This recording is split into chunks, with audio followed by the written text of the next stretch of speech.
दोस्तों नमस्कार। 1962 के राष्ट्रीय आपातकाल के बाद अब एक नई कहानी लेकर मैं आप लोगों के बीच हूं और अब की बार हम चर्चा करने जा रहे हैं 1971 में जो राष्ट्रीय आपातकाल लगा देश में दूसरी बार। तो आखिर क्या कारण था कि 1971 में हमें राष्ट्रीय आपातकाल लगाना पड़ा।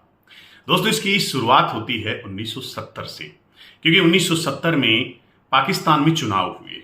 आप लोगों की जानकारी के लिए बता देना चाहता हूं कि जब 15 अगस्त 1947 को भारत और पाकिस्तान बना, उस समय पाकिस्तान दो टुकड़ों में बटा हुआ था। एक पश्चिमी पाकिस्तान जो आज वर्तमान में पाकिस्तान है, एक पूर्वी पाकिस्तान जो आज वर्तमान में बांग्लादेश है। तो आखिर ये बांग्लादेश बनाया किसने, इसकी कहानी को लेकर हम बात कर रहे हैं। 1970 में चुनाव हुए, उसमें पश्चिमी पाकिस्तान में मुख्य भूमिका में थे पाकिस्तान के सेना अध्यक्ष याह्या खान और जुल्फिकार अली भुट्टो।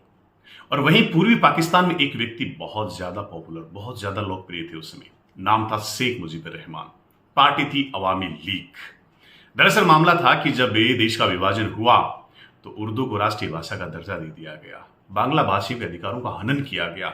ना ही बांग्ला भाषा को राष्ट्रीय भाषा का दर्जा दिया गया और ना ही बांग्ला भाषी मुसलमानों को वो महत्वपूर्ण अधिकार दिए गए। बस लड़ाई यहीं से शुरू हो गई।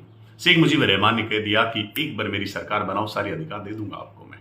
संघर्ष हुआ और जब 1970 में पाकिस्तान में हुए चुनाव का परिणाम आया तो शेख मुजीबुर रहमान की पार्टी अवामी लीग चुनाव जीत गई। प्रधानमंत्री तो बनना था शेख मुजीबुर रहमान को, लेकिन याह्या खान और जुल्फिकार अली भुट्टो के द्वारा उनको गिरफ्तार करवा दिया गया 25 मार्च 1970 को। पर बुला लिया गया पाकिस्तान, पश्चिमी पाकिस्तान, कैद कर दिया गया। जिस व्यक्ति को प्रधानमंत्री बनना था उनको तो जेल की सलाखों के पीछे बिठा दिया गया।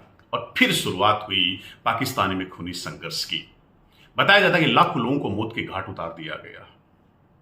जगह जगह परिस्थितियां बड़ी पेचीदगीपूर्ण बना दी गई और इससे भाग भाग करके बहुत सारे लोग भारत आना शुरू हो गए। यहीं से संघर्ष की शुरुआत हुई और फिर भारत के द्वारा भी महत्वपूर्ण स्टैंड लिया गया, अंतर्राष्ट्रीय स्तर पर रखा गया, यूएनओ में रखा गया। रिचर्ड निक्सन से मुलाकात हुई इंदिरा गांधी की, लेकिन कोई मदद नहीं हुई।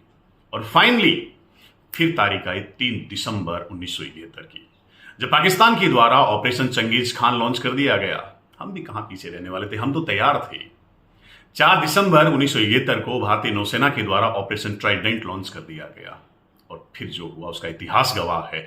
6 दिसंबर 1971 को हमने बांग्लादेश को मान्यता दी और 16 दिसंबर 1971 को जनरल नियाजी को 93,000 सैनिकों के साथ आत्मसमर्पण करना पड़ा।